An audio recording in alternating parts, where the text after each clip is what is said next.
All right, Krug Show on a Thursday night, getting ready to go to Philly. Just watched Miami beat Ole Miss in the college national semi. Miami's going to play the national championship game at home and maybe against Damon's Indiana Hoosiers. We'll find out tomorrow on that one. But we got a lot of Niners to get to, a lot of Niners, Eagles, Sterling's in the house Thursday night. A lot to get to. Let's go.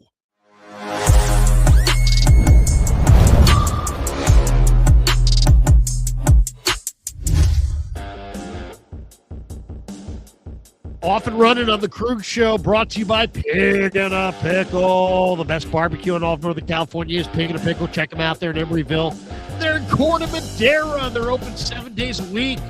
They're going to open in 2026 in Petaluma. That's right. They're growing. Check them out. Pig and a Pickle, the best barbecue you're ever going to eat, especially here in Northern California. Check them out. Great barbecue. Amazing brisket. The brisket chili is fantastic. The homemade potato chips are incredible. You can only get them in Corte Madera. Here's the question of the night. Will the homemade potato chips cooked in beef fat, which are only now sold in Corte Madera, will they be sold in Corte Madera and Petaluma? Or is it just going to be the Corte Madera? We're going to find out. But that's inquiring minds do want to know. That is maybe the greatest potato chip of all time. It is cooked in beef fat, and they have the same rub that they put on the barbecue chicken. They put it on the potato chips. Sterling, as the kids would say, it's fire. It's fire.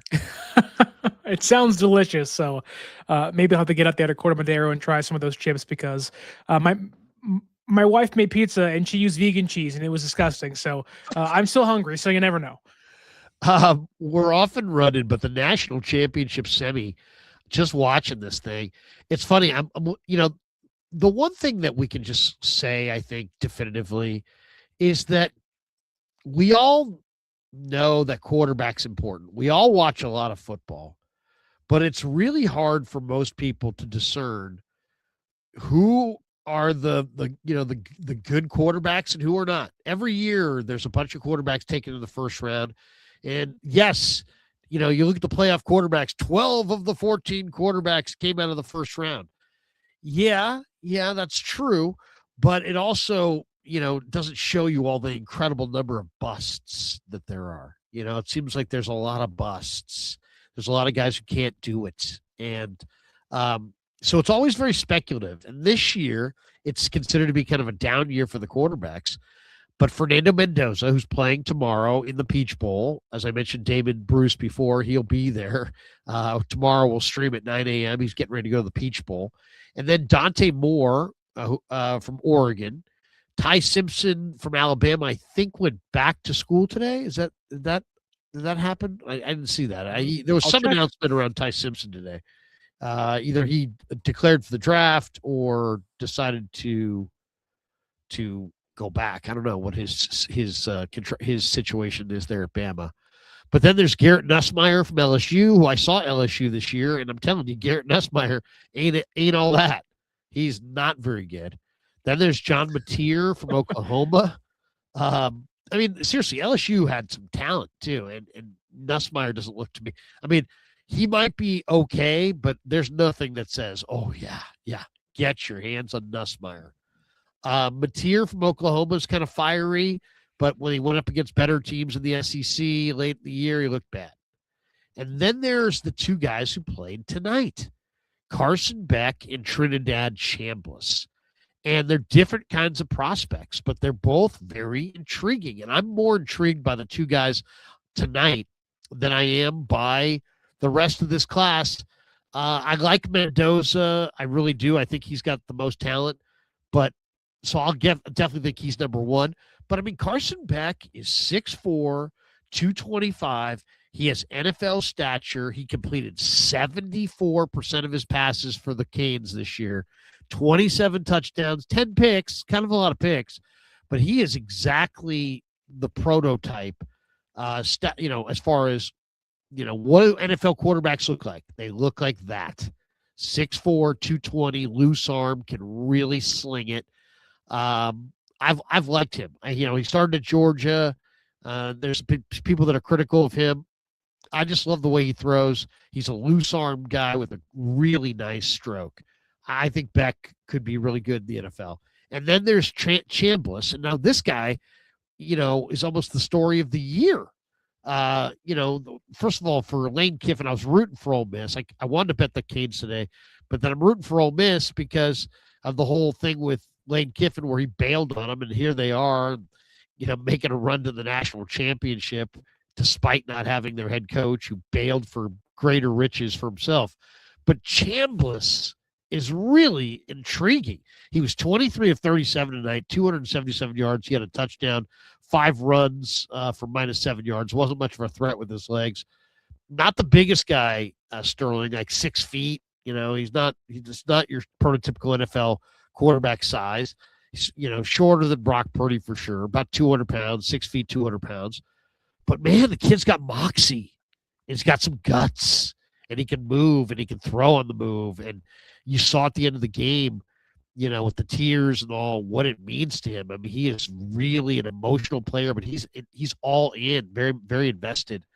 So I really like those two guys.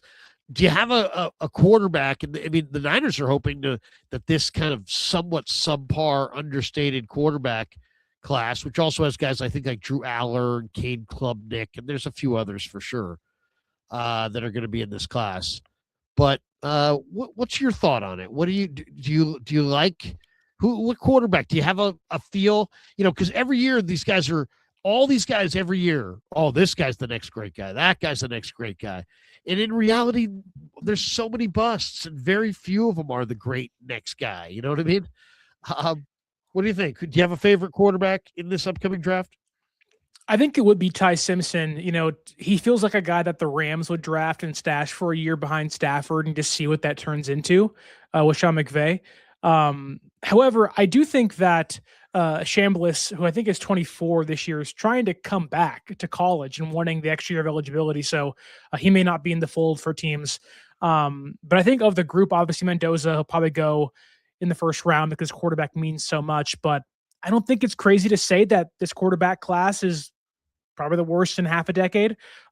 Maybe maybe the worst since 2021. And it took, 4 to 5 years for Trevor Lawrence to finally grow as a quarterback and look like a competent one this year with Liam Cohen. So that's good news for San Francisco. I think you mentioned Carson Beck. He just looks like a Pittsburgh Steeler to me, where Rodgers retires after the year maybe, and Mike Tomlin's still there and comes into Pittsburgh, big guy, wants to throw it around. DK Metcalf's a wide receiver. It just screams Pittsburgh Steeler to me. But no, I am not a fan of the quarterback class by any means, which I don't think other people are either, which does that bode well for San Francisco?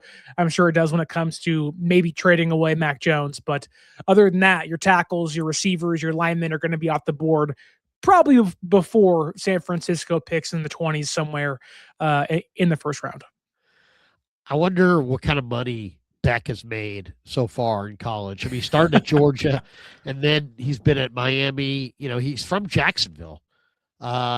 And he originally committed to go to Bama, and then he decommitted, and he was going to play baseball. But this guy's a great athlete. He led Florida. He was Florida's Mr. Football. He led his high school team to the state championship, and then he committed to play baseball for the Gators, and then decided to focus on football and committed to Alabama for football. And then ultimately decommitted from Alabama and went and played college football at Georgia, and then was there in 2020 through 2024. Now he's a grad transfer for the Canes, and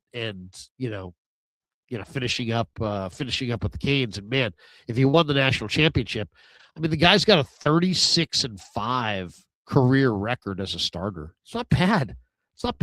85 touchdowns, 30 interceptions. I mean, talking about a guy who career 70% completion percentage, career. So 3 years for him over 72%. So that's pretty high percentage, and he's got a loose arm. It's interesting though, if you look at kind of the way they have these quarterbacks ranked in the upcoming draft, They think Mendoza's going to go first. They think Dante Moore is going to go in the top 10. They think Ty Simpson's going to go in the first half of the first round. They think John Mateer is going to go in the third round. Same with Drew Aller. Same with Garrett Nussmeier. Same with Carson Beck. They have Carson Beck going at the end of day 3, like a late third round pick, 88th overall would be Carson Beck. And then Chambliss they have as a day 3 pick. I mean, there's other guys in this draft. Diego Pavia from Vandy, who's had an incredible collegiate career. There's Miller Moss from Louisville. Some people like him. Cole Payton from North Dakota State. Gunnar Stockton from Georgia. Probably the sleeper quarterback is the Harvard kid, Jaden Craig. He's 6'2", 230. So, and we'll get into the draft. There's other guys. I mean, Kevin Jennings from SMU, he looked really raw at times, but he's very athletic. I kind of like Haynes King, who was once upon a time a pretty highly recruited athlete at A&M, finished up at Georgia Tech and played well at Georgia Tech, and is really mobile. I mean, Haynes King is a big 6'3", 220-pound quarterback who can really, really put him up and put him down, as they say. He can really run. I think you're talking about, he's a Longview, Texas kid who went to A&M. I think he's like a 4.4 guy. I mean, he's got a lot of speed. So that will be interesting to see where he goes. But that's the thing about quarterback. Nobody really knows who's good and who's not good. And you're going to have, one of these guys like a Beck, I think the better way to do quarterback is, instead of looking for one and committing all these assets as soon as you have a need, the better organizations, the better way to do it is to draft a guy or two that you really like, or sign them after the draft, a prospect that you're intrigued by. That's, let's say, round 3, 4, 5, 6, 7, and just do that basically every year. Just take a look at some quarterback prospect that intrigues you. And for me, a guy like Carson Beck would be, especially when you're going to see, like, what a lack of quarterbacks there are in pro football. If you really feel like you got a good eye for it, I would definitely use a day 3 pick on Haynes King, because if you hit, you've got this athletic pocket passer quarterback, and just on a glimpse, just on a few games, people might say, hey, we'll give you a couple good draft picks for him. So, if you're looking to build while you're also a contender, I think that equation also now includes consistently drafting a quarterback in those mid rounds. And I'm telling you, the two guys tonight would be two of the guys very much at the top of my list as far as, guys I would take a look at. So anyway, let's get into Niners Eagles, because that's what we're here for. That's what everybody's here for. Hit like and subscribe. Welcome to the Krug Show. We're brought to you by Pig and a Pickle, as we said. We're also brought to you by Sleeper. We're brought to you this week and going forward. Our trip to Philly starting tomorrow is brought to you by Claw Daddy Arcades, and we'll tell you more about Claw Daddy Arcades in a bit. And, of course, Sharp Corners, Sports Cards, and Collectibles. But let's get to the matchup. Niners and Eagles on the road in Philly. I don't want to lead you in any direction. So I'll just, before we get into it, let's just organically, what do you think of the matchup? Do you feel like, are the Niners screwed, or do you feel good about their situation? How do you view this matchup before we get into any of the particulars? Yeah, it's been an odd conversation, because it feels like the national media is screaming, this is the worst matchup for San Francisco to face in the wild card round. While you're going, I'm going to have to reboot, Kev says, because I'm kind of glitchy. Okay. I'll be right back. You're good. But it does feel like the national media, the way they're talking about it is that the Philadelphia Eagles are the toughest matchup for San Francisco over teams like Chicago and whatnot, who they could have played in the first round. But quite frankly, I think that the San Francisco 49ers defense almost catches a break this Sunday because of the way the Philadelphia Eagles offense has played this year. Jalen Hurts has been, quite frankly, not great for most of the season. The Eagles offensive coordinator, Kevin Patullo, has just been kind of a ragdoll of, this fan base in Philadelphia hating on him because of the play calls he's had and the way they've run things out there the past couple of months or so in Philadelphia. Jalen Hurts, I think, has been almost exploited by Kevin Patullo and really how bad um, the offense has looked. And I think Hurts, where he has shown to struggle in previous years, it has only gotten bigger and bigger and bigger in 2025. Obviously, AJ Brown's a problem, bigger body receiver. He may bully guys like Lenore and whatnot on the outside, but the big weakness that San Francisco's defense has is at linebacker, right? No Fred Warner, no Tatum Bethune. You may not have D Winters. You don't have Luke Gifford. You don't have Nick Martin. Nobody that you have is going to be over the middle. And thankfully, Jalen Hurts is one of the worst quarterbacks at targeting the middle of the football field in 2025. I think that, one of the big reasons why I am maybe not confident, but at least a little more optimistic San Francisco's defense can play well against Philadelphia is that their linebackers aren't probably going to be tested on Sunday. Your safeties will, your cornerbacks will, but Jalen Hurts, again, is one of the worst quarterbacks at targeting linebackers in coverage. He's 16th in passer rating. He's 36th in percentage attempts over the middle of the field. He's 25th in completion rate. He's thrown 3 picks to 3 touchdowns over the middle of the field. And he's around that Tua Jackson Dart area in ADOT. So it just seems like that while, yes, we can say Philadelphia's defense is great, their offense has really struggled. And Hurts does not see over the middle of the field, which could help San Francisco at least keep themselves in this game for 4 quarters. So I'm back. So let's get into their Phillies offense, because you're talking about their offense, and yeah, it's weird. It's like their offense on paper looks great, right? I mean, you got a quarterback that's won a Super Bowl, that's in his prime, who can run, who's smart, competitive. And then you've got this, one of the great lines in football, maybe the best line, right? Last year, they were the best line in pro football. And then you've got Saquon Barkley, Dallas Goedert, Devontae Smith, A.J. Brown. I mean, come on, man. You get those are 2 first-round caliber guys across the board. I mean, not all those guys went in the first round, but they're all first-round talents. Goddard's got 11 touchdowns. Yeah. And so you're looking at that going, oh man, they should just be absolutely wrecking shop on people. They've been together for a while. There's continuity. But instead, this Kevin Patullo's under the gun and Hurts is being criticized. And they're people that feel like their line is a shadow of what it was. And they're obviously, their line is obviously really, really banged up.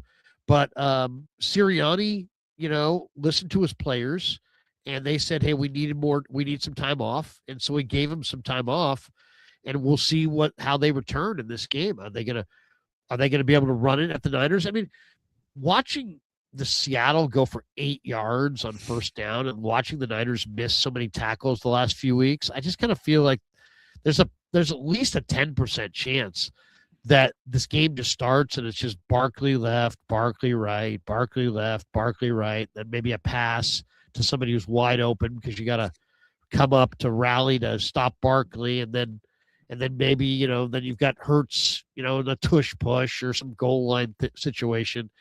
It just seems like they're going to rhythmically, beat the Niners down without taking any real offensive risks. Putting the ball in the air, none of that really, nothing really risky. Just keep powering ahead with Barkley and their big, powerful line. And part of me thinks that's possible. But when you listen to the people who know the Eagles this year, they're like, man, the offensive line, especially in the run game, has had serious regression. And I heard Adam Kaplan on KNBR today call their offensive line the worst inside zone run game in the NFL. Wow. The Eagles, because of their offensive line. If you look at how, yardage before contact, it's definitely gone the wrong direction. A year ago, Barkley wasn't being contacted in the backfield very often. This year, he's being contacted in the backfield regularly. And Mailata's not having a good year, even though he's awesome. Dickerson's really overpowering at left guard, but he's got bad knees. He's in a ton of pain. You can see that. Juergens is a good player, but Kaplan thought he had a down year, even though he made the Pro Bowl, and he's got back problems. Tyler Steen is a downgrade from Mekhi Becton, and Lane Johnson comes into this game with a right foot, sprain. He's had a Liz Frank as well. So, you get old quick in the NFL, and you don't stay on top for long. And this is kind of why, you look at the running back, Saquon Barkley, he's down 900 yards from where he was a year ago. So they're not the same running team. So it's like, there's like what you are, reality, and the reality is they're not that great of a running team this year compared to what they were last year. But the 49ers are starting probably guys like Kazir White and Eric Kendricks. And what do you expect those guys are going to do? Well, it's tough too, right? I think the one thing San Francisco was terrible at against Seattle was tackling, and it's been one of their Achilles heels for a lot of the season. And I think maybe there's a trend where you can see San Francisco, it's almost like they have a terrible tackling game, then they do find a way to somehow get right the next week, and then it kind of trickles off as the weeks progress. But I'm hoping how bad they were against Seattle, you do see some progression against Philadelphia, because if you look at what Saquon Barkley has done this year, he had 345 attempts last year. Doesn't look the same. He looks older. He looks tired, as things do when you carry the ball nearly 350 times in a single season. But he's only getting 2.71 yards after contact. So it really is, and it always has been, a big factor. If San Francisco's defense, for as bad as they are rushing the passer, sometimes in coverage, their safeties are just bad, they have to find a way to just tackle. Be fundamental in your tackling. You don't have to make a big hit, force a fumble, just wrap guys up and bring them down. Don't leave your lanes, don't leave your zones. Philadelphia is going to try to beat you on the outside, not towards the middle. They'll test you deep a little bit, but Hurts has played more conservative football as of recent. And I think that you have seen Philadelphia at times actually play worse against a zone coverage defense. So not to say San Francisco has like the kryptonite for Philadelphia's offense, but if they can find a way to tackle, they are going to be in this game. Now, I don't know for how long, or maybe Philadelphia comes out there rested and they just start demolishing San Francisco's banged up defensive line. But I think tackling is the biggest factor. You're not going to get Hurts and sacks.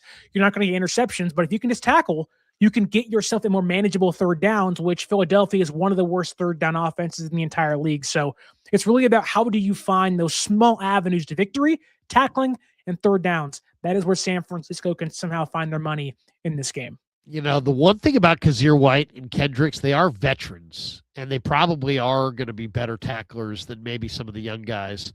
But this does show that they went to special teams heavy at linebacker, and especially once they decided that Nick Martin wasn't going to be part of this thing, they should have poached somebody's good young linebacker and developed some other linebacker. Instead, they went Wallow, special teamer, Gifford, special teamer, Robinson, special teamer. It's like, when you have guys on the roster for other reasons besides what they're contributing as a player, you get in trouble. And I think, they really needed a real linebacker from scrimmage, and they have 3 special teams linebackers, and now they had to sign 2 guys. They're literally, who else is doing that?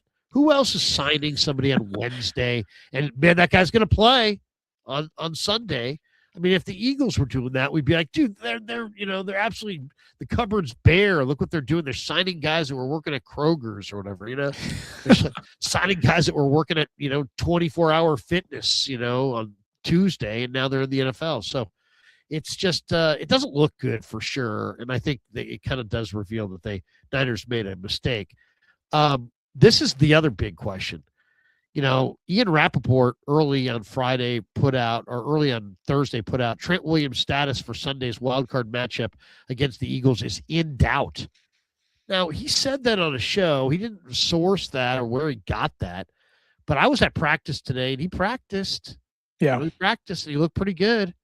I would say he's going to – if you said to me, based on your intel, what would you say? I'd say, based on my intel, Trent Williams is going to play. D. Winters may not play. He didn't practice today. Keon White may not play. He didn't practice today. Ricky Pearsall may not play. He didn't practice today. But Trent Williams, I think, is going to play. So I don't know. That he's, you saw the numbers when Trent plays and when he doesn't. They're like 4-13 without him. They're obviously very good with him. They need him badly to play. But if today's practice is any indication, I think he's going to get out there. What do you think? I mean, I know it's hard to. Nobody's got sources, or I talked to Trent. I talked to Trent after practice. What do you think, though?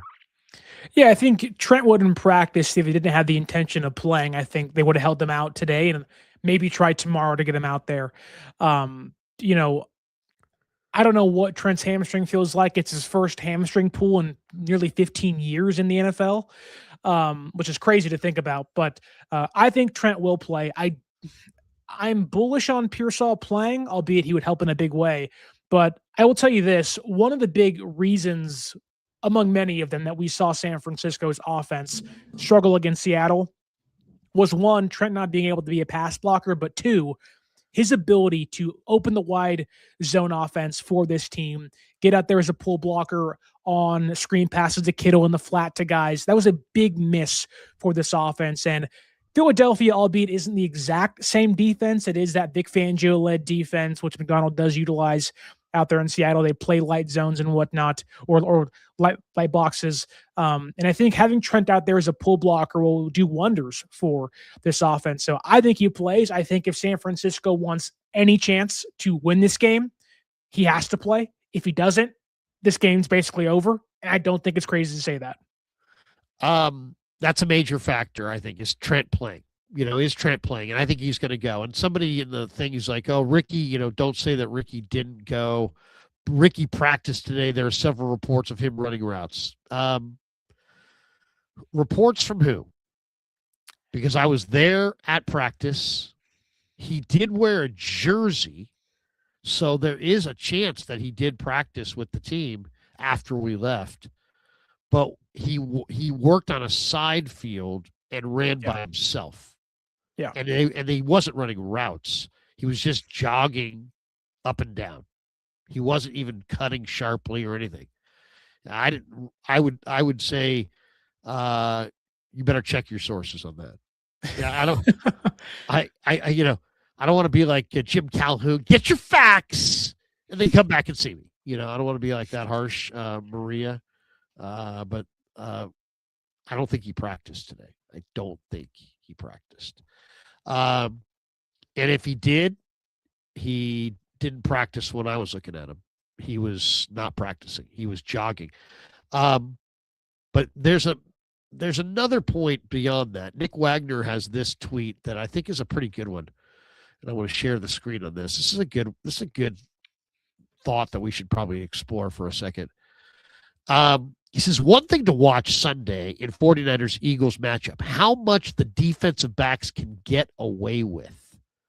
Okay, so this is a big part of playoff football. It's kind of like in the NBA, and you go from the regular season to the first round. It's like, playoff intensity. And suddenly, these calls that would have been called obviously, in game 1 through 82 are suddenly allowed. You're allowed to kind of harass and harangue and, that kind of thing. The Eagles cornerbacks, Kaylee Ringo and Quinyon Mitchell, both had 5 DPI penalties, third most in the NFL this year, for 104 yards for Ringo, 92 yards for Quinyon. Those were the second and the fifth most yardage totals when it comes to penalties. So it'll be interesting. Lenore, he also adds for the Niners to 10 penalties this year with 2 for a DPI, 24 yards. And 24 yards with 3 defensive holding flags. So how is this game called? Is it officiated tightly, or is it loose? Do they let them play, or do they throw flags? I mean, I think that's going to be an angle in this thing, because you always got to find that line. You know what I mean? Everybody wants to be physical, especially late in the year. The weather's cold. You're not moving as well as you did early in the year. And sometimes the officials penalize guys who can't move by, throwing the flag. And sometimes they let them play, and they let the violence kind of breathe into the game in the playoffs. I I think that's a major factor. There may not be Ricky. It may be Bourne. It may be JJ. There's going to be small window, really tight window throws that are going to have to be made. If you look at the completion percentage, the Eagles defense leads the NFL in completion percentage defense. So the windows are going to be tight. Then you mix in a Niner team that has no vertical speed, and it almost guarantees the windows are going to be tighter. So how this game's officiated, Sterling, I think is one of it's not just a factor on a list of 100. I think it's one of the premier factors or primary factors in this game. If this game's called super tight, and the Niners receivers are allowed to, make plays and that kind of thing, advantage 49ers. If this game's called super loose, though, and, you got two guys there in Philly who are getting away with lots of penalties, I think that's going to favor the Eagles. Yeah, my expectation is the NFL will let these guys play. I think that the Niners have a built-in excuse. You already mentioned it. They don't have the vertical threat. They don't have the route running specialist guy in Pearsall or even Brandon Ayuk for that case, I guess, if you want to throw his name out there, although he's never going to play for this team again. It is guys that are bigger bodied, 6'2", 6'3" wide receivers that don't separate well. And although that will initiate contact, usually they favor the cornerback in that case. Now you're hoping maybe San Francisco can use their physicality against Philadelphia's defensive backs, Jawan being one of the best cases of that. You want to see Cooper DeJean and him in the slot duking it out. I also think, even Adoree Jackson, who I know he's probably going to start over Ringo will. Like, he's someone that if Pearsall doesn't play, it's another missed opportunity because you could exploit E-Man Warrior in coverage in Seattle if you had Pearsall. And you can do the exact same thing against Jackson if you had Pearsall. But the way things are trending pretty negatively, he's probably not going to play. But yeah, I would expect they're in Philadelphia. I think the ref grew up in Philadelphia as well. I'm not going to claim homerism. Not going to do that here, but I do think that the NFL is like, hey, let the guys play. Let them go at it. The NFL wants to see, the fans want to see that, the Niners and the Eagles duke it out on the field. So nobody wants to see a flag fest. The ref who's reffing this game has a Liberty Bell tattoo on his back.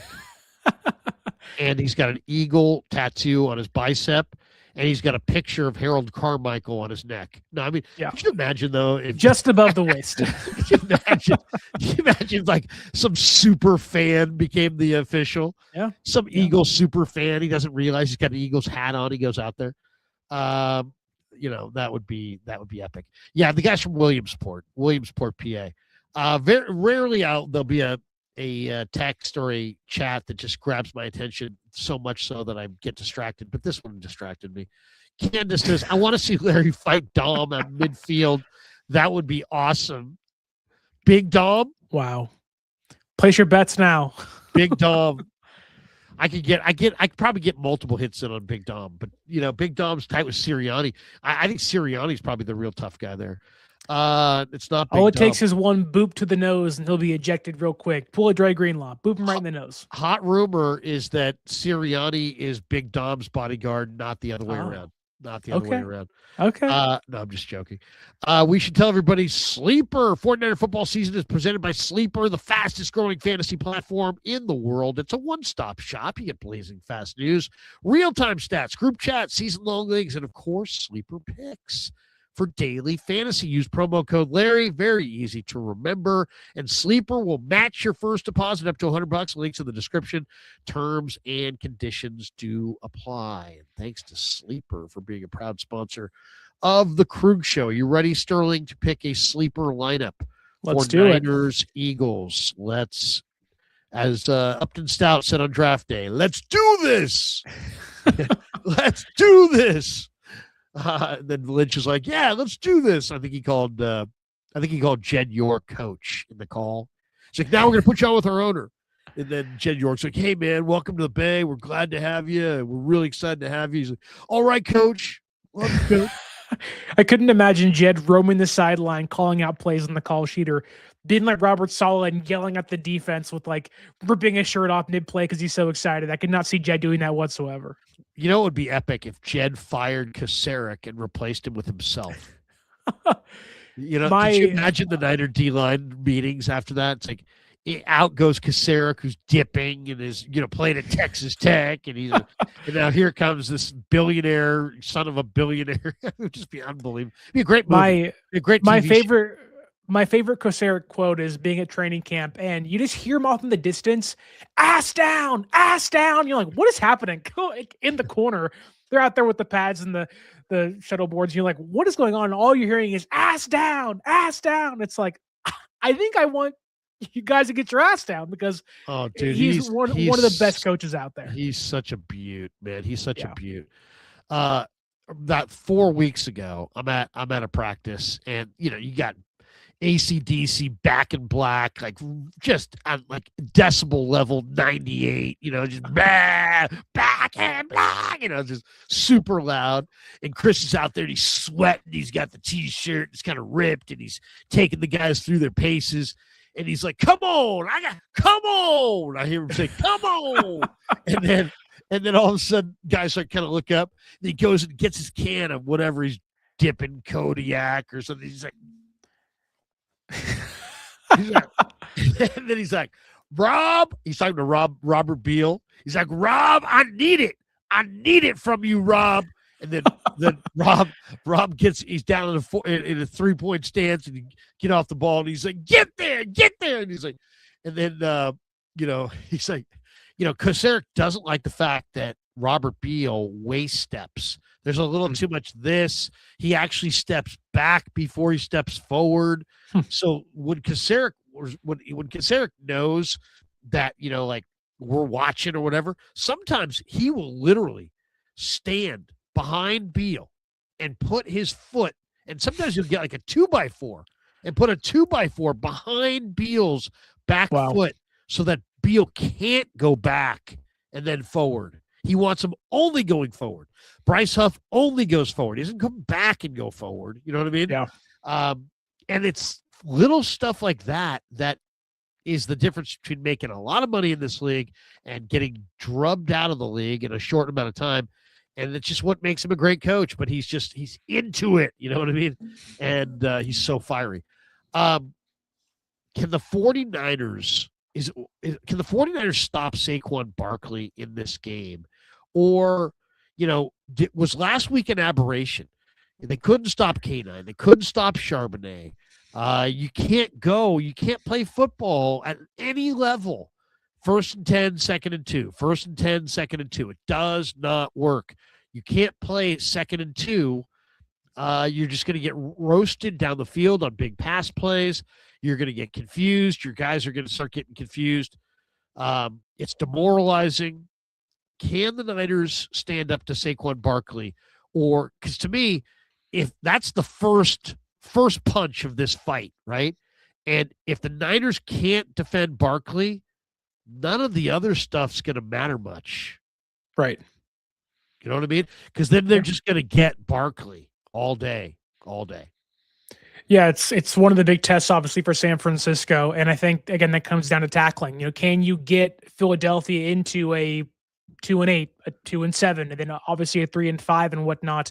Can you avoid short yardage situations with him? Because I think Philadelphia realizes that while maybe Hurts has played better in previous playoff runs, their path to victory, whoever they play, whether it's San Francisco, the Rams, whatever, it's Saquon Barkley and the offensive line. So, like you said, big test for San Francisco up front. Can you face it, take a hit, and then punch back? It's like a little boxing match, right? Can you get hit and get back up and keep going? I think San Francisco has a little more, bark in their bite this game than they would against Seattle, but it's going to be tough. It's going to be tough. He's one of the best for a reason. I'm looking at that number of Barkley on the sleeper, and I'm thinking about all those different options, and I'm thinking, well, wait a second. The one that's intriguing is the attempts, but then you think of they also have Tank Bigsby. Yeah. And Bigsby's look pretty good. So they may give the ball to Bigsby a few times, especially if they run and they have a lot of success early and they're up 14-0. They may just say, screw it. We're gonna go with Bigsby. We can beat these guys with Bigsby. That I have a little bit of fear of that. So man, it's hard to say. I'll say this. I'm going to go with the one I like here is 8.5 on the longest reception. Why? Yeah. Because I think they're going to throw him a screen, and he's going to go. You tell me they're not going to throw him one screen for 10 yards the whole day, one hitch for 10 yards the whole day. He's going for more than 8.5 yards on a reception. So I like that one. Let's go with that one. You got playing one it safe. Like? Yeah, playing it safe right there. Yeah, I think you're right. I think one of my bigger. If you want to pick one, pick a player, and we can see what is there one that intrigues you. What does George Kittle have in this game to offer us? Because I do think Kittle may be in store, not for a big game, but for a nice game. In the flat, read Blankenship. I like, honestly, like George Kittle getting 5.5 receptions feels right. I think it kind of has to if San Francisco wants to win, especially if Pearsall doesn't play. Either 5.5 receptions or I think in the flat it'll be screen, just feeding him and saying, hey, look, they got a pass rush. They want to get to the quarterback. How do we avoid that? Dump it off to your best and future Hall of Fame tight end to keep Purdy upright. Yeah. Well, I think this is a great one. Go with the 6 there. Why? Because when Purdy, when the windows are really tight, the best chemistry he has with anybody is with George. Yeah. And so if there's anything that they can do with like total anticipation, like, you know what, we're just going to throw it to a spot and they're not going to be able to defend it because I'm going to know where it's going. You're going to know where it's going. And nobody, that's how Purdy's going to win in this game is he's going to have to throw some anticipatory throws to guys that he has a better rapport with than the Eagles can match coverage wise. You know what I'm saying? And Kittle's got the best rapport. So I like that one. Let's go with that one. Let's give me a little CMC. Let's see what CMC looks like. He was so disappointing. Don't you think he bounces back this week? Yeah, the odds that the Niners offense can at least find some semblance of their running game feels like it's going to be a pretty high probability because you just don't shut out Shanahan twice in a row, nor CMC twice in a row. There's a first touchdown. There's 18.5 rush attempts. 5.5 receptions again. You like the 6 receptions? Well, I just wonder, like you mentioned San Francisco playing from behind. If Philadelphia gets up 2 scores, they're going to have to pass the football. And if Philadelphia is getting home and the offense is overwhelmed, well, check down CMC all day. I like that too. Adam Kaplan on KBR today said that the Eagles, the one thing that they really have not been tested, they have not been tested by a receiving running back. So let's go with that. I like that. Let's go with that one. 6 receptions for CMC. Let's go to JJ because, come on, JJ is going to score a touchdown. I just think JJ's got the anytime touchdown. They're going to go to JJ in the end zone. I mean, I just feel like he's going to score a touchdown. So there we go. So we got 4. Let's go with one more. Is there another guy you like here? You want to go with Hurts? You want to go with Goddard? You want to go with AJ Brown, Devontae? I think Devontae Smith is going to score a touchdown in this game. He is, at least in my opinion, I fear him a lot more than I fear AJ Brown in this one. Knowing San Francisco's secondary, I think he's a guy that can get behind Brown or Mustafa and beat him over the top. Yeah, if you look at the Eagles, they run a lot of hitches and a lot of curls near the line of scrimmage, but they also are like 4th in the league at deep ball percentage. Yep. They go down the field a lot, and the 49ers are 29th in the NFL, I believe, at defending the deep ball. So I would expect you're going to see some deep balls for sure. This is their deep ball guy. So I would say the longest reception of 21 yards is a lock. I would say he's going to have a 28-yard catch for sure. Might be the first play of the game for all we know. Yeah, that's a for sure. There's no doubt about that. The only way that wouldn't happen is if they come out running it very conservatively and they're just gashing the Niners. That there's really no reason to ever take a chance on Hurts taking a hit or anybody picking off a pass, and they may not go down the field just because they want to save it. But you never know. Devontae's their deep guy, and to me, I think they see the mismatch. They'll go deep. All right, that's good. So let's go with that. I think we got 5 right there. So Barkley's got to have less than or his longest. His longest reception has to be more than 8.5 yards. Okay. Devontae Smith's got longest receptions, got to be at least 22. McCaffrey has to have at least 6 receptions. Kittle's got to have at least 6 receptions. And Jennings has to have an anytime touchdown. If all these things happen, our $10 becomes $289. So that's a great one. Thank you to Sleeper. I'm loving Sleeper. We're having a really good time playing around with Sleeper every week. 49er football season is presented by Sleeper, fastest growing fantasy platform in the world. And Sleeper will match your first deposit up to $100. Links in the description. Terms and conditions do apply. And thanks to Sleeper for being a proud sponsor of the Krug Show. All right. Let's hit our supers here. We got 4 in a row. Tommy Huxley says, Flynn, tell Larry is crazy for picking the Niners. Okay. You gotta believe. You gotta believe. It's not. Yeah, seriously. I mean, I'm going out there. I'm not going to get on a bird and fly across the country to lose. All right. I understand that it's going to be very difficult, but I also think the Niners. You got to remember this. I'm in the room. I do get a sense of the team. I get the sense that they haven't fired their last shot this year. You know what I mean? I kind of feel like there's a big shot left to fire. Now I understand it looks bad, right? I mean, they just lost a game where they just got worked. And now they're going on the road against a team that's a proud champion and has all kinds of good players, and they're rested and at home. But, you know, I give the 49ers a little bit more of a shot than some people, because really the Niners are, if you look at some of the numbers, the Niners are one of the best teams in the NFL on offense as far as they don't go 3 and out very often. The Eagles lead the NFL in 3 and outs.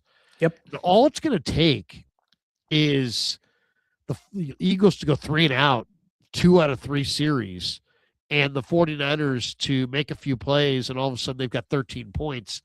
And I'm not saying the game's over. It's not over. But that right there could make this a very even game throughout.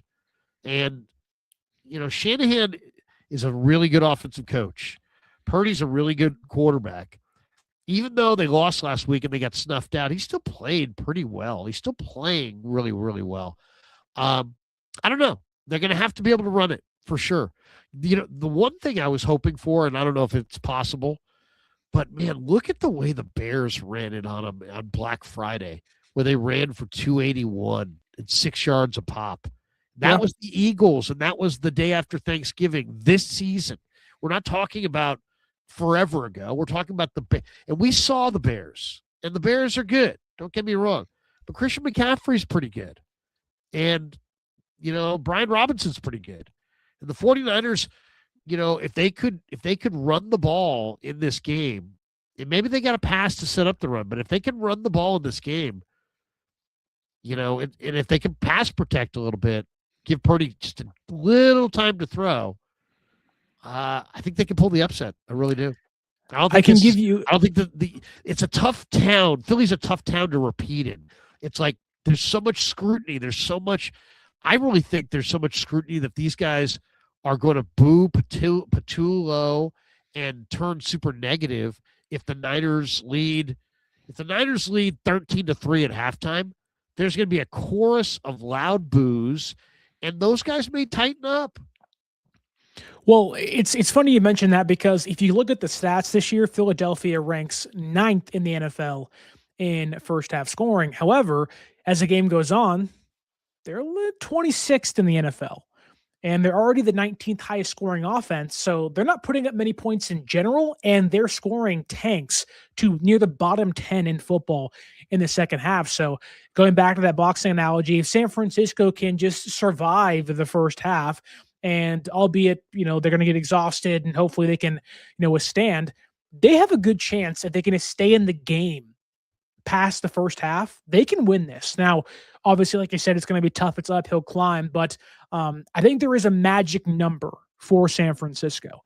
If you go back and look at every single one of Philadelphia's 5 losses this season, or 6 losses, excuse me, I think, in each one of them, they've allowed at least 125 rushing yards and in 3 of them, over 150 rushing yards. I think if San Francisco can somehow find a way to get to 125 rushing yards, they can control the clock. It opens up play action. You can suck those safeties in, then bang, George Kittle over the top. Bang, Juwan Jennings over the top. It's all about who can stay in their game the longest. And I think San Francisco, for as much as they'll struggle on defense, their offense is still coached by the best offensive coordinator in football, a quarterback playing on a heater still, and Christian McCaffrey, who, albeit won't get it, should be in the Offensive Player of the Year conversation. Yeah, I mean, a lot of it's going to depend on how Brock Purdy plays. Is he going to play? How is Brock going to play? Is he going to play well? Is he not going to play well? Here's one of the sound bites I really like. We'll get to that in just a second. Sorry about that. Not to take down the beautiful comment like F you, Larry, but let me get to this. I'll share the screen on this first. If I could hit the right buttons. It's amazing. You think I should be able to do this by now. I've only been doing this for a while. This is Juice from earlier today. I can really like this. This courtesy of Matt Lively. He put this out. Here it is, little Juice. Oh, for sure. It's more difficult, but then the payoff is better. It really does. There's nothing like that feeling of going into hostile territory and getting a win. So, it's a little bit more difficult, but it'll be worth it in the end. So, he's feeling good about himself. He's feeling good about their chances, but he's talking about how good it feels to go into hostile territory. There's something that's a little bit more enjoyable watching your team win on the road. You know what I mean? There's just something about being able to win on the road. But here's Brock Purdy. I want to share the screen on this one and let you guys hear Brock. Brock had this comment today. Good stuff here, courtesy of Coach Yak's Twitter. So many young guys on the team with that hostile environment. How much conversation does there have to be just to help them get prepared for that? Yeah, I think, one, we've had guys that have played there, so we understand that. And obviously guys that have been in the NFL that have played in Philly, they get that. But, Kyle's done a good job too of, from the beginning of the week, showing, all right, this is the environment that we're going to go into and we have to be ready for X, Y, and Z. And so I think for the young guys, they have a good idea, but, you're not going to know until you get there and you feel it. So it's going to come down to execution and big moments and, not allowing the environment to get you out of your zone. You got to be locked in however you can for 4 quarters. So that's really true. I mean, the fans don't play, and the whole thing is, there's a lot made of the Eagle fans, but I mean, it's hard to win on the road. But I will say this, 49ers are really good on the road. 49ers have been one of the best teams in the NFL this year on the road. I believe the 49ers second to New England and Seattle as far as wins on the road. And historically they've traveled really, really well. And Shanahan, I mean, sometimes I feel like they lay more eggs at home. I like the way the Niners look on the road. There's an edgier, they're a little bit more edgy. It's a little bit more us against the world. I'm never concerned about how they're going to look on the road. That's not really a concern. They show up on the road. I'm more concerned sometimes about how they play at home. Yeah, I think, when you have Kyle and Saleh out there as your coaches, you're going to be prepared. And I think this is the playoffs. It's win or go home. You either show up or you don't show up. And if you don't show up, you're not going to play the following week. So I would expect I'd put my eggs in the basket of Shanahan and Saleh, at least concocting their, like you were saying, their last big punch, or Custer's last stand of hey, we don't have the guys. We don't have Fred, and we don't have Bosa, and we don't have Mike Kell and our entire linebacker room to begin the year, but this is our last stand. What do you guys have for us? And can you go to war with me on the front lines one more time? You almost want to have Kyle and Robert Saleh kind of utilize the Braveheart, put your spears up and let's go, let's go fight one more time. Because this is all you got. And I think that I am, at least as a fan and someone that has watched this team have and be decimated by injuries all year, persevere. Now, is there a point in time where that ends and they just don't have any more fight left in them? Sure. But I do think that San Francisco is a team that can at least give any opponent a run for their money. And Philadelphia doesn't scare me as much as, say, a team like the Rams would, although their defense isn't great, or even Seattle would. Philadelphia is beatable. They've lost more games than San Francisco has this year, and those games really have been noticeable. Of like, oh, it wasn't really close. If it was close, there's a clear lane to victory. I think running the football is that, and I'm hoping Kyle and those can at least put together one more, immaculate game plan on Sunday against Philadelphia. I was harsher than you on the Niners for sure at the trade deadline. You kind of understood what they were doing. I was harsh on Lynch and said, hey, what the hell's going on here? You guys need to do more. And then they went and got to 12 wins. If John Lynch right now, today, could have Jalen Phillips for that third-round pick, do you think he would do it? Because, I mean, here they are. You don't know about the future of Bosa or Trent Williams or Kittle, or now Bosa's not playing this weekend, but you don't know about what the future holds for any of these guys. It ends quickly. If you don't believe me, go ask the Ravens, go ask John Harbaugh, go ask the Patriots, or go ask the Chiefs. It ends quickly. It's hard to stay on top. And the 49ers have a really good team this year. They could have had Jalen Phillips. My contention at the trade deadline was like, I don't really care if the Niners win or lose. I just want to see them compete. But I want to see them compete. I want to see them compete on the draft. I want to see them compete on the trades. I want to see them compete on the field, compete with the coaches, compete with the scouts, compete with the general manager. And to me, this year, to have as good a talent as the 49ers have, to have an easy schedule, I realize Bosa's hurt, Warner's hurt, but, Jalen Phillips has had a profound impact on the Eagles. He's played really, really well. He's got a bunch of pressures, and he's really been a key guy for them. And that's part of the reason they've got the best defense in football, giving up 14 points a game since the middle of November. It's Jalen Phillips. He's been an outstanding pickup. He's energized them completely. Lynch could have jumped in front, and their Niner third-round pick probably would have been the accepted offer over the Eagles' third-round pick at the deadline. And they decided to sit on their hands and not make the deal. I hope it doesn't burn them, but I get the sense that Phillips is going to be a key contributor for the Eagles on Sunday. And if he was a Niner, he wouldn't be an Eagle. If he wasn't an Eagle, he's not sacking Brock Purdy. Maybe he'd be sacking Jalen Hurts instead.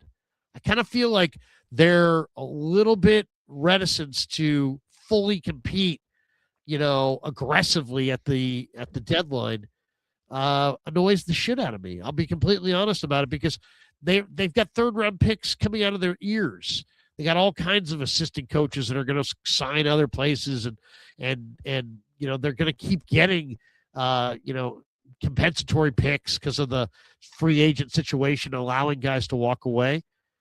You may not have Trent Williams in a year. You're going to look back at that and go, what? We could have had Jalen Phillips for a third, and we didn't do it because we wanted to keep our third-round pick when we're horse shit in the third round. We've missed 10 third-round picks just in the first, just 9 drafts, 10 misses in the third round. That's terrible. That's an awful run. I mean, I can name the guys, and you could too. So what do you think on this one? Because, man, the Eagles have Jalen Phillips. The Niners could have blocked that move and could have had him and opted not to. Yeah, it's tough. I think that maybe not the Niners having not buyer's remorse, I guess, or feeling like they could have made a move at the deadline. I think I would at least ask the question, like, does putting Jalen Phillips on this Niners defense make that big of a difference or give us more confidence? And I think to look at that, I think you have to go into what Phillips has done in Philadelphia, albeit there is a different defensive structure out there and schematics in place. I don't think he fit well in San Francisco, but more to the point of his impact. Could you find a guy like that for this defense, whether it is Jermaine Johnson or somebody else that was available at the deadline? I think Phillips has more pressures since the trade deadline, since Samuel Kawanu, Bryce Huff, Dietrich Gross-Matos, and Keon White, which is crazy to say. San Francisco's 4 best pass rushers have been outplayed pressure-wise by Jalen Phillips. Now, obviously, more goes into that in just a singular performance, but I also have to wonder that the Niners maybe didn't expect 41 pressures in 8 games for Jalen Phillips. It's a lot. 7 hits on the quarterback, 2 sacks, 32 hurries. It's pretty good. It's pretty good.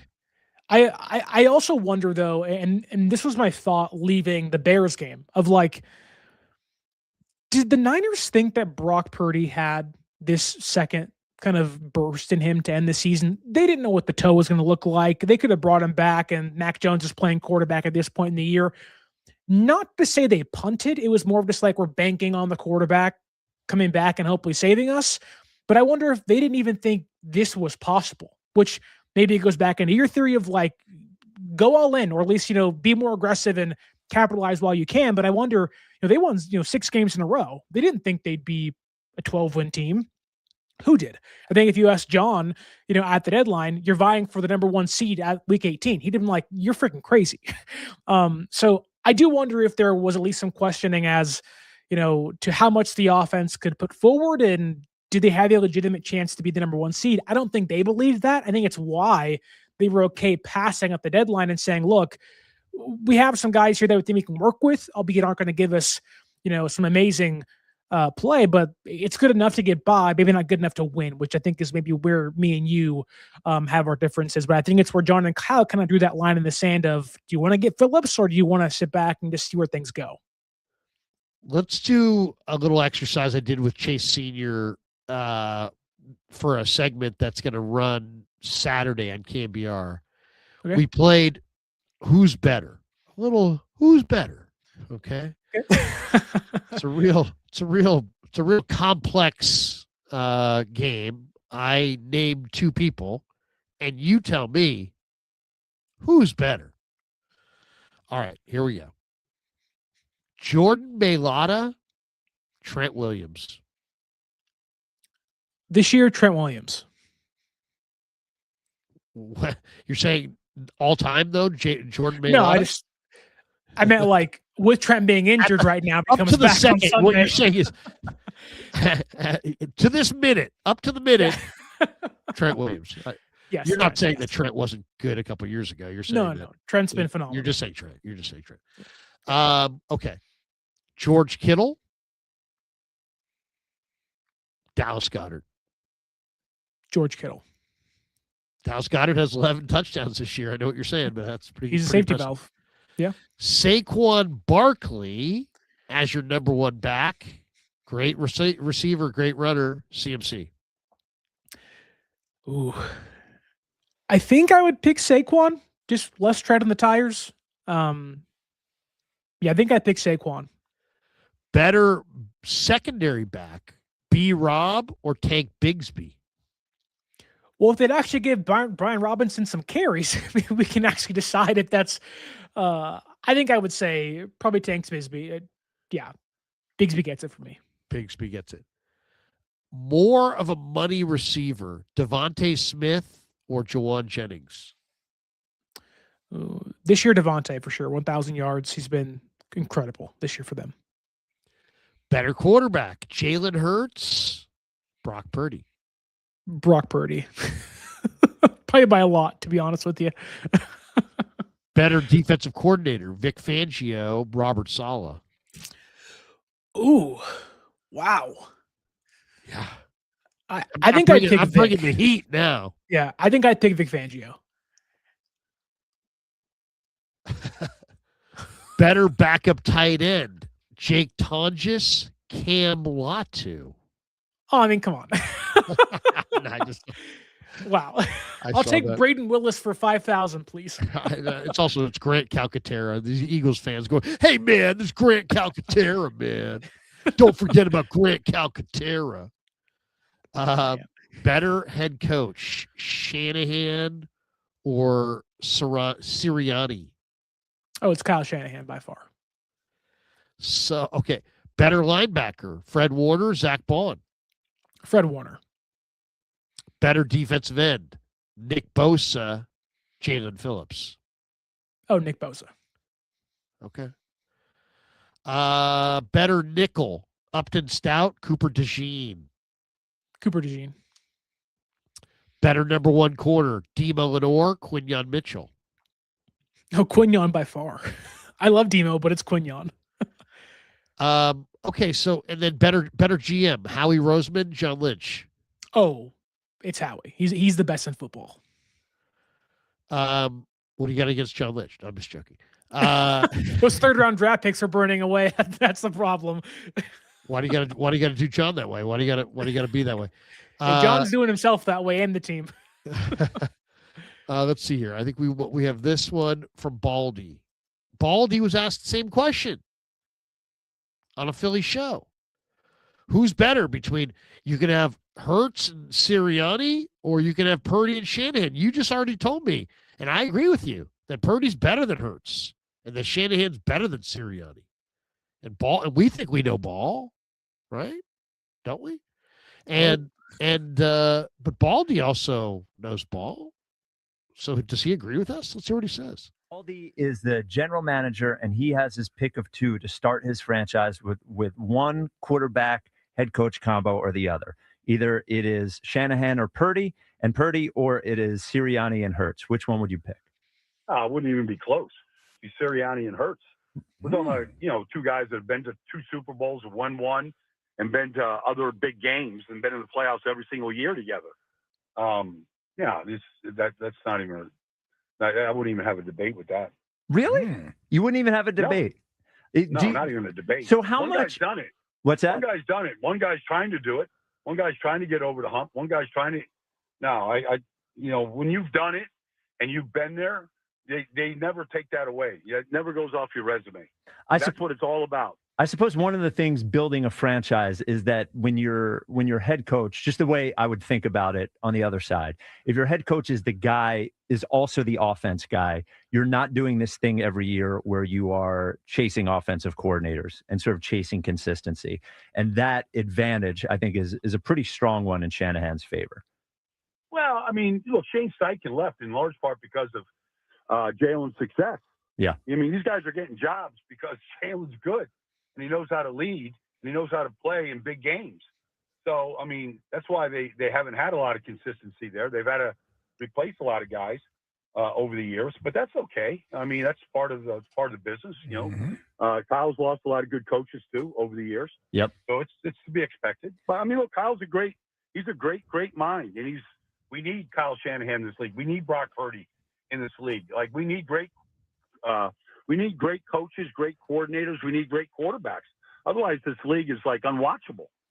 So no, but to answer your question, I wouldn't hesitate in taking Jalen and Nick right at this point.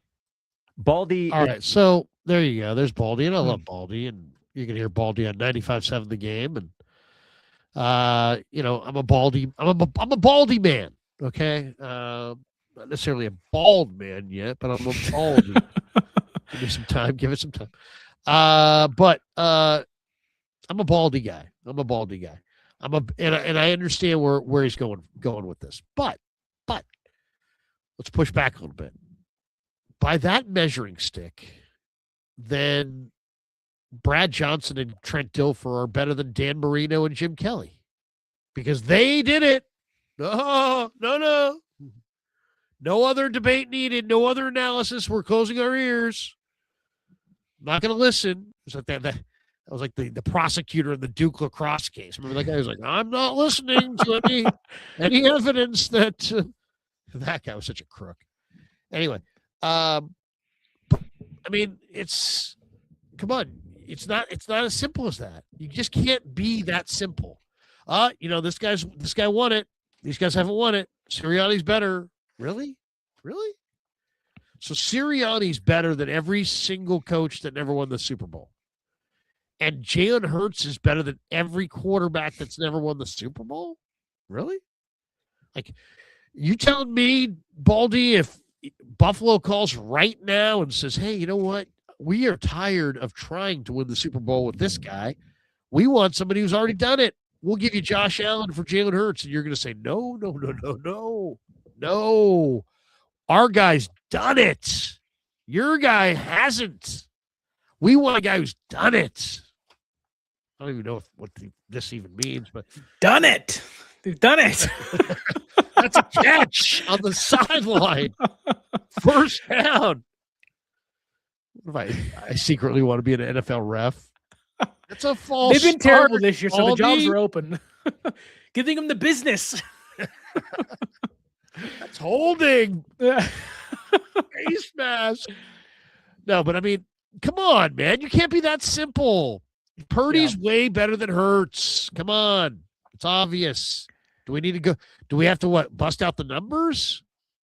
I mean, really? That's the crazy thing too, is because it's like, okay, better. so we're crediting Jalen Hurts, who is a fine quarterback. I don't dislike Jalen. He's a good guy, good leader. He's boomer sooner for life, But Shane Steichen, one of the 2 colleges he played at.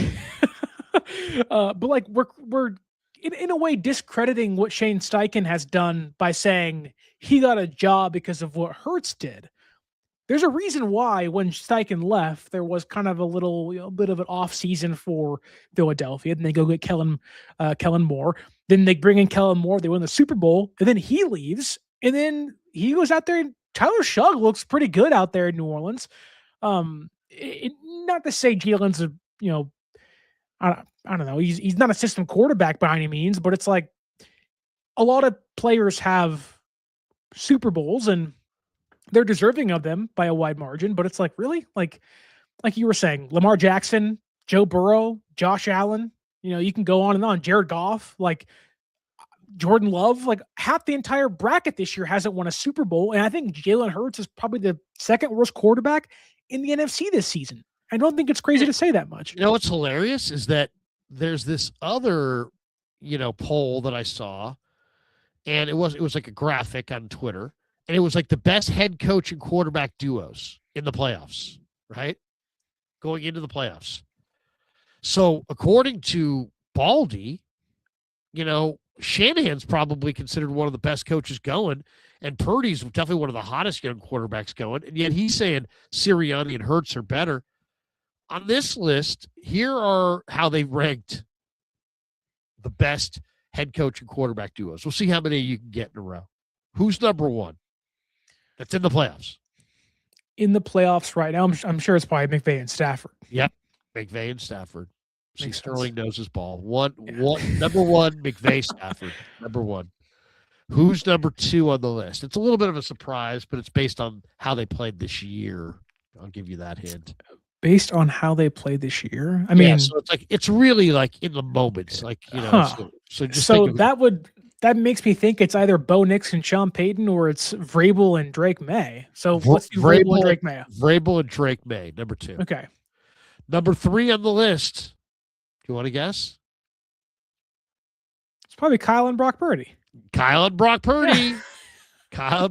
Sterling, you're good at this, dude. You could be like, if this were like the Family Feud or something, you'd be kicking ass. Top 5 answers on the board. Top 10 answers on the board. We surveyed. Well, now you jinxed it. I don't get the bunch fourth of one fans, wrong. and we asked them, who's the best head coach and quarterback duos in the NFL? And they said, ding, ding, ding. You've gotten this in a row. All right, number 4, you've got McVay, Stafford 1, Vrabel, Drake May 2, Harbaugh, Herbert 3 or 4. Oh, that's 4. I just gave you number 4. Okay, I just gave that one away. Shanahan and Purdy 3, Harbaugh and Herbert. God, it's hard to say that. Harbaugh and Herbert 4. Can you name 5 through 10? Ooh. Well, I'm going to assume 10 is Dave Canales and Bryce Young. Well, there's 14 playoff teams. Okay, so there's very bottom. They're not even in the top 10. Yeah. Okay. I'll give you this. We're at 5. We're at 5, and you already said one of them. And and we're only going to 10, and I'll guarantee you that Sirianni and Hurts are in between 5 and 10. So I'll say this is probably Bo Nix and Sean Payton. Yep, number 5. Bo Nix, Sean Payton. And then so now we're at 6. So this is where I'll say Hurts and Sirianni are probably at. Well, think it over. Okay. There's Love. There's LaFleur. There's Ben Johnson and Caleb. Let's see. McDonald. Oh, it's probably Josh Allen and Sean McDermott. Josh Allen. There you go. Josh Allen and McDermott. Josh Allen and McDermott. Was it Sean McDermott? Number 6. Okay, 7 on the list. So 7, 8, 9. 7, 8, 9, and 10. and I'll give you 7 is not Sirianni and Hurts. Wow. Yes. So now think about that. Wow. Baldy just said they're the best. The best. You know, the creme de la creme. You know, it's Cristal and cognac or whatever it is. It's the creme de la creme. But now here we are. They're not 7. Who's number 7? Wow. Playoff team, quarterback, head coach. Best head coach quarterback duos. I feel like this is 1 is McVay Stafford, 2 is Vrabel and Drake May, 3 is Shanahan and Purdy, 4 is Harbaugh and Herbert, 5 is Peyton and Bo Nix, 6 is McDermott and Josh Allen. This to me, 7 is who? We need 7, 8, 9, and 10, and one of those is Sirianni and Hurts. I feel like Aaron Rodgers and Mike Tomlin are going to sneak in this top 10 somewhere. Yeah. First X. Tough. First X. Okay. They're not there. This probably is LaFleur and Jordan Love then. Wow. Okay. Not there. And they're not. And neither of those are in the top 10, by the way. Oh, wow. Okay. Yes. So let's think. We have Stroud and D'Amico Ryans. Okay. Not in the top 10. Oh. Okay. Wow. The only other one I can think of I would legitimately put in here would be Trevor Lawrence and Liam Cohen, but I don't think they get the respect. Trevor Lawrence and Liam Cohen. It's skewed to recency bias, right? So it's a January 8th Twitter poll. So it's Cohen and Lawrence are 7. So That's who's crazy. 8? Who's 8? Darnold and McDonald? They're 10. Who voted on this poll? What's happening? Wow. So you got 8 and 9 left, and one of them Sirianni and Hurts. Well, I mean, this has to be Sirianni and Hurts. Has to be. At 8? No, they're 9. Oh my goodness. So that's my point. My point is that Baldy just said that they're better than like the creme de la creme. They're not even in the top 5. They're not even in the top 8. They're 9th. But go ahead. Wow. You want to guess who's 8? I don't necessarily agree with this one, because this one's a little bit of a we're getting caught up on the future and projecting and all that. Oh, so it's probably Caleb and Ben Johnson then, right? Caleb and Ben Johnson. Ben Johnson. But come on, you're going to put Caleb and Ben Johnson over Sirianni and Hurts when Sirianni and Hurts have rings, and Caleb's never won a playoff game. Ben Johnson's never been to the Super Bowl. Besides handling egos, do we really know what Sirianni does? He doesn't call plays on offense or defense. He protects Big Dom. He's Big Dom's bodyguard. That's right. He's Big Dom's bodyguard. No, I don't know. I mean, he talks a little trash. The Eagles, by the way, if they replace Patullo at the end of the year here, Hurts would be on his 7th offensive coordinator. How about that? Now, that's the point that the host was making to Baldy, was that, hey, the thing about Shanahan is he is the offense. So there's continuity there on your offense. And isn't that worth something? And Baldy wasn't hearing it. Man, come on. He doesn't have the ring. And I get it. Baldy's in Philly a lot. He deals with a lot of Philly fans. What does he want to make his life living hell because he says Purdy? But you know what? It'll be interesting to see if Purdy and Shanahan beat Sirianni and Hurts.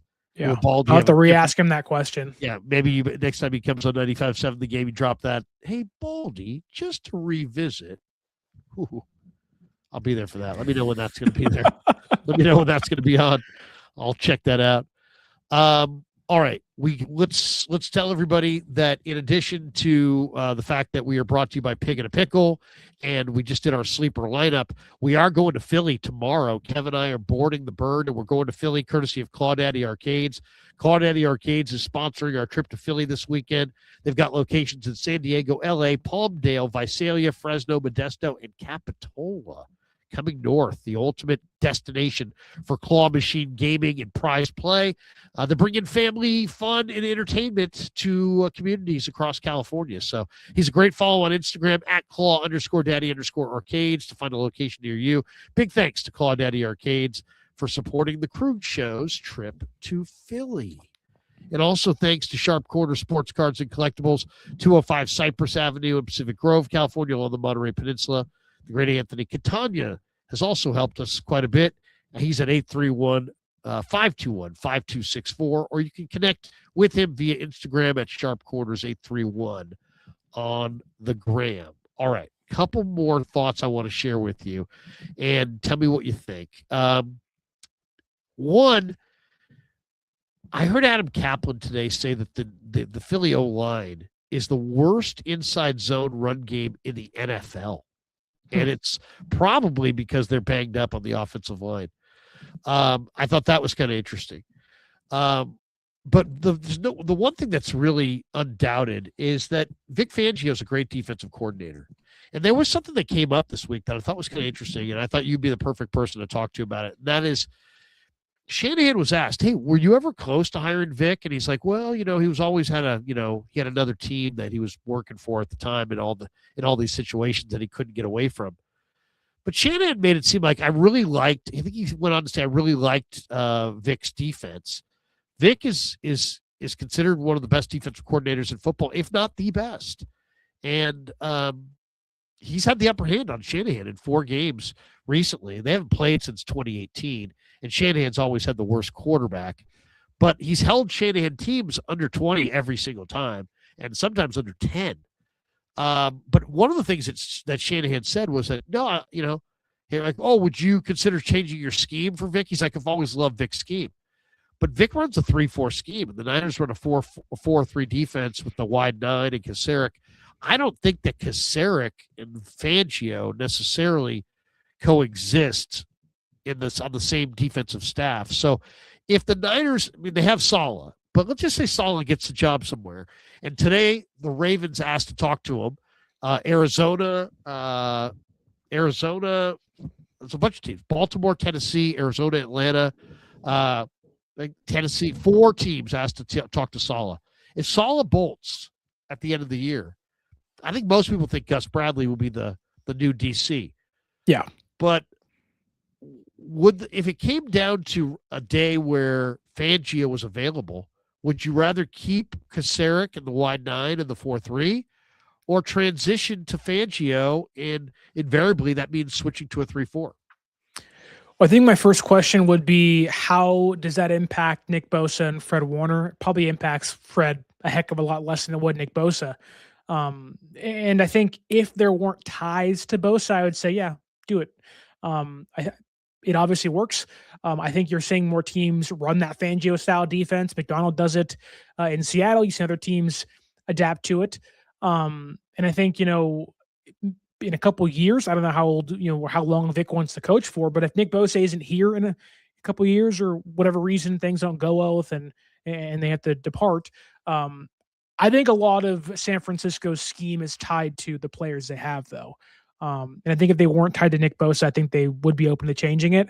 I do wonder what years, though, Shanahan was open to that. Was it the Steve Wilkes season in 2023? Was it post-Saleh the first time when Ryans was coaching, or was it the Steve Wilkes and then Nick Sorensen two years? It was the 2017 team, I think. Okay. So it was like his first staff. Okay. Yeah. See, that makes more sense because you don't have an established Saleh. Yeah. Saleh, right? So you don't have the established system already in place and everything. And I think it would be easier now to transition from Saleh to a Jim Schwartz or Gus Bradley or somebody else in that kind of vein. I don't think right now they can make that transition. I think you may piss off some other guys in that room. Bosa, you have Huff there, take that for example. Your 2 edge rushers, say it's next season, Saleh leaves and Fangio wants to come to San Francisco. You already learned one of those guys doesn't like that system and isn't the fit for it. So are you going to let Huff go and sacrifice some good pass rush opposite Nick Bosa? So I think right now it's kind of, you are stuck in the lane you're going, which it's worked for a lot of the time. But yeah, I think they're kind of stuck now. do you look at it as, Shanahan has something to prove? Because Fangio has had the upper hand against him. If you look at the numbers, I mean, Shanahan's teams don't score a lot of points against Fangio's defense historically. 11, 6, 15, and 9. So they've averaged about 10 points a game against Fangio. Yeah, I don't know if it's something to prove. I mean, obviously it's the playoffs, so you want to win. But I don't know. The way I view Shanahan's history against Fangio is similarly how I view it to Jim Schwartz. Of they've always given you trouble. It's a tough defense that you just haven't really been able to crack the code on just yet. But I don't think it's anything of I have to prove something to Vic or to myself that I can actually beat this. But I do think that Vic Fangio's defense, for as bad as Shanahan's record against it is, I do think there are holes to it. You can target linebackers over the middle of the football field. You can get guys in soft zones in between the safeties and linebackers in the intermediate part of the offense, or the defense, excuse me. And there is ways where you can beat guys in the flat too. And I think the way the Niners have won games this year, albeit maybe less or so than previous seasons, I do think it feeds into what Shanahan wants to do, especially if Pearsall can't play. So I don't know. I just feel like that besides Zach Bond, you can beat Jacoby Dean. He's had a pretty rough year. He's a good run blocker, but pretty bad in coverage. And I think that the Niners offense is almost, on paper at least, if they had their dogs out there and they were healthy, I think they'd have a pretty good chance at actually scoring some points against this defense this year. It's going to be windy, they say. It's not going to be that cold. It's not going to be, they're thinking the rain's going to come early in the day, but it's going to be very windy in the afternoon there. That has a tendency to bother quarterbacks. So it'll be interesting to see if Brock is impacted at all by the wind.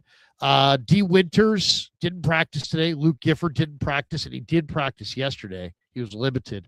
And Keon White didn't practice today. There's a chance that they're going to have to play Kazir White and Kendricks a good chunk of this game. How nervous are you about that? I think I would be more nervous if they were playing Stafford, Sam Darnold, Jordan Love, offenses that are more geared towards targeting linebackers and coverage.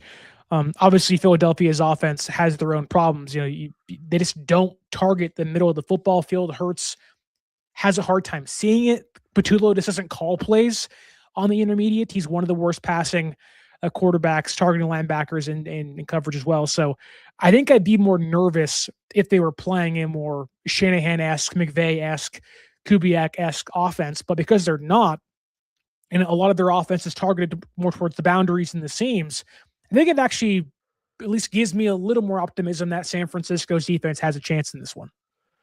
Robert Saleh was asked the question, do you like or dislike the tush push? And he said, I like it. Okay. What do you think? I mean, I think nobody really likes it, but I think what he's saying there is he doesn't want to see, somebody's success legislated out of the game. Sure. Yeah. That makes sense. If you want to shut it down, shut it down. But if somebody ever could make, could get 4 yards a pop and no huddle a tush push up and down the field, that would be the most boring football of all time. And the networks would literally, if that was football, the networks would not pay the money they pay. No way. No way. They would, so that's what it's like one of those things. It's like, well, usually a good barometer for something good or not is if everybody did it, would it still be okay? And if everybody in football tush pushed, I think that would kill the audience. I don't think people want to see I don't think anybody wants to see a team with a bunch of big, fat offensive linemen and a 280-pound back who's kind of quick. I don't think anybody wants to see them just no huddle tush push from their own goal line to the other team's goal line. Well, I think if we're being honest here, the NFL wants games to be 42-45 every single week. They want the audience to be celebrating touchdowns, and they want to see the running backs have 2,000 yards and receivers have over 1,000 yards. They want to see offenses score points. It's the reason why they changed the kickoff rule, was to get more more offense involved in the game and allow scoring to happen quicker, because they realize we're in this kind of place in America where it's like you have 15 seconds and you lose people. Now it's the NFL and they've, have a long history behind it to help kind of carry them. But yeah, nobody wants to see 300-pound men be.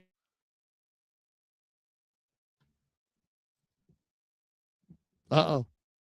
Sterling froze. Now you froze, Sterling. I was glitchy before. Now Sterling froze. Why don't we do this, Sterling? Why don't you maybe Sterling reboots and jumps back in. I'll read a couple of these supers while you do. We have this one from the Recovery 716. He says, F you, Larry. You're an awesome person. Loved your content for years. Go Niners. LOL. Thank you, bro. Appreciate that. Tommy Huxley is in the house. He says, Galen Squirts is going to make Tig his B. Gosh. Nice. Great imagery. Great nickname. The Recovery. So you're telling me there's a chance. You're back. I'm back. Sorry.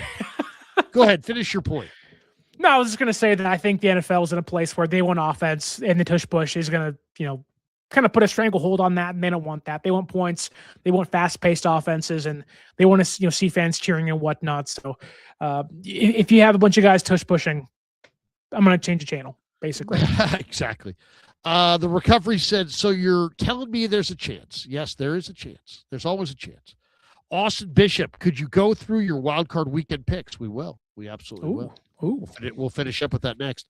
Travis Stewart says, F you, Krug. You're awesome. Thank you for all that you do for us. Thank you. What is the history behind the F you, Krug thing? Oh, when I was in the Canadian Football League, that was my nickname. F you, Krug.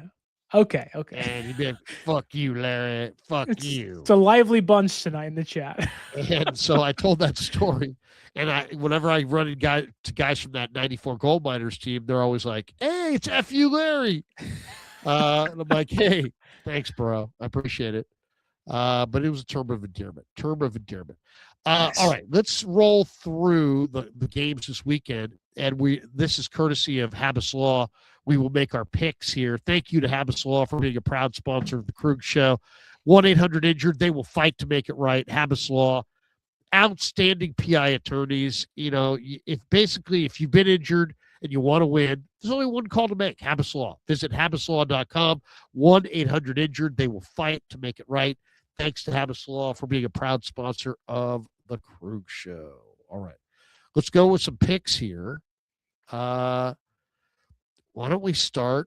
We'll start right at the top and we'll roll right through the slate. Who do you like? Rams, Panthers? Oh, Rams. I don't think anybody outside of the Panthers fans are picking Carolina, and even them are probably questioning their decision. Better quarterback, better coach. You throw 3 interceptions your first time against Carolina. Devontae Adams is back. I'm expecting Stafford to have the gears turning a little better against the Panthers this time. Yeah, I like the Rams. The Rams are going to put the Panthers away. I think that will be a blowout. Packers, Bears at Soldier. I'm going Green Bay. Yeah, I agree. I think Green Bay has it. I think they're a better team, better coach team now, at least. And I think that they're more battle tested. I don't know what Caleb looks like in the playoffs, and that defense has a lot of holes in it. So I lean Green Bay, and if San Francisco can pull things off, Green Bay would play Seattle, and you'd play the Rams. So it might work out in their favor in that case. Wouldn't that be something if it was Niners, Packers at Levi's? Woo! Bills, Jags. I'm going with Jacksonville. I think Trevor Lawrence is hot. I just don't believe in Buffalo, and I'm taking the home team Jags. I'll pick Buffalo. I don't want to, though, but I'm going to pick Buffalo. I think Josh Allen's having a great season. I do not trust Sean McDermott's defense at all. If Jacksonville can establish the run, then it might be game over and might even get fired by the end of the season. Niners, Eagles, who do you got? I'm going to go Philadelphia, man. Better roster. They're healthier. They're at home. I just think that this is where the buck ends with San Francisco. It sucks. I think this is where things go, but a great season nonetheless. I think the Niners have a big shot in them. I'm going to say 23-20 Niners win. Chargers, Pats from Foxborough. I'm going Patriots. Who do you like? I'm going Chargers. I think you have Vrabel, heck of a coach. Drake May's having a great year, but Jim Harbaugh in the playoffs, Justin Herbert in the playoffs, if they can establish the run. I think the Chargers have surprisingly played better on defense too. Jesse Minter may be a head coach in this carousel, so I'm going to go with Jesse Minter and the Chargers. And Texans Steelers in Pittsburgh. I like the Texans big in this one. Yeah, you got a statue 40-year-old playing quarterback. Doesn't fare well for him, so I'm going Texans as well. Wow. Who do you like tomorrow in the college game? It's Indiana against Oregon. Ooh. Indiana is a 3.5-point favorite. The Mendoza train continues. Damon probably gets a little drunk tomorrow night. Probably has some fun afterwards, but I think Indiana wins. I agree. I like Indiana over Oregon. That's going to do it for us. Thanks to Sterling. Thanks to all of you. Thanks to our sponsors. Have a great night. Tomorrow, we board the bird for Philly, and we'll see if the Niners can get it done. For Sterling, I'm Larry. Have a great night, everybody. Peace. Yeah, never met a man I've been scared of. Careful, you gon' get exactly what you asked.